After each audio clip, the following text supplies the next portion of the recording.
మీ ద్వారా అక్రిడేషన్ విషయంలో కాంగ్రెస్ పార్టీ ఉదాసీనంగానే ఉండేది ఎప్పటికి కూడా. అప్పుడు అధికారంలో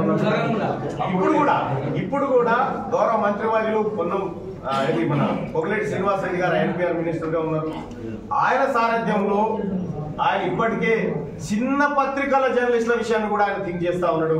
వాళ్ళని ఎట్లా ఆదుకోవాలని చెప్తా ఉన్నాడు. కేసీఆర్ హయాంలో జర్నలిస్టుల విషయంలో ఏం చెప్పాడు? నాంపల్లి ఎగ్జిబిషన్ కాడ మీటింగ్ పెట్టి ఏమన్నాడు కేసీఆర్?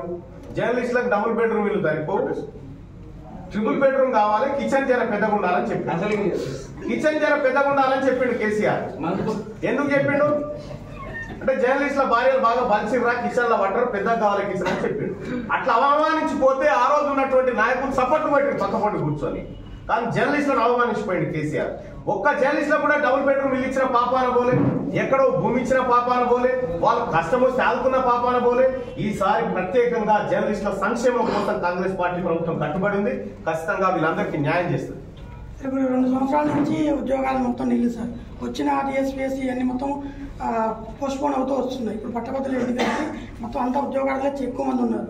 ఇప్పుడు వీళ్ళకి మీరు ఎమ్మెల్యే కాంగ్రెస్ పార్టీ వాళ్ళని గెలిపిస్తే ఏమైనా హామీ ఇస్తున్నారా? మా ప్రభుత్వమే హామీలతో వచ్చింది. మా ప్రభుత్వమే నిరుద్యోగులకు హామీ ఇచ్చింది. ఎన్ని లక్షల ఉద్యోగాలు భర్తీ చేస్తామో హామీ వచ్చింది. లేకపోతే ఇక్కడ మహిళలకు ఏం చేయగలుగుతాము, రైతులకు ఏం చేయగలుగుతాము, ఉద్యోగస్తులకు ఏం చేయగలుగుతాము, ఇవన్నీ హామీలు ఇచ్చే వచ్చినాం, గ్యారంటీలు ఇచ్చే వచ్చినాం. అవన్నీ గ్యారంటీలు అంటే మాకు భగవద్గీతతో సమానమే. ఇప్పుడు ఎమ్మెల్సీ ఎలక్షన్ వస్తుంది కదా సార్, పట్టభద్రులు మీరు గెలిపిస్తే ఇంకేమైనా ఉద్యోగాలు ఎన్ని అమలు చేస్తూనే ఉంటాం కదా, ఖచ్చితంగా ఎన్ని అమలు చేస్తాం. ఇప్పుడు ఏజ్ కూడా పోయింది సార్, చాలా మంది 4-5 ఏళ్ళు వెనక్కిపోయింది. ఆ ఏజ్ విషయంలో ఏమన్నా పెంచే అవకాశం ఉందా? అది ప్రభుత్వం నిర్ణయం.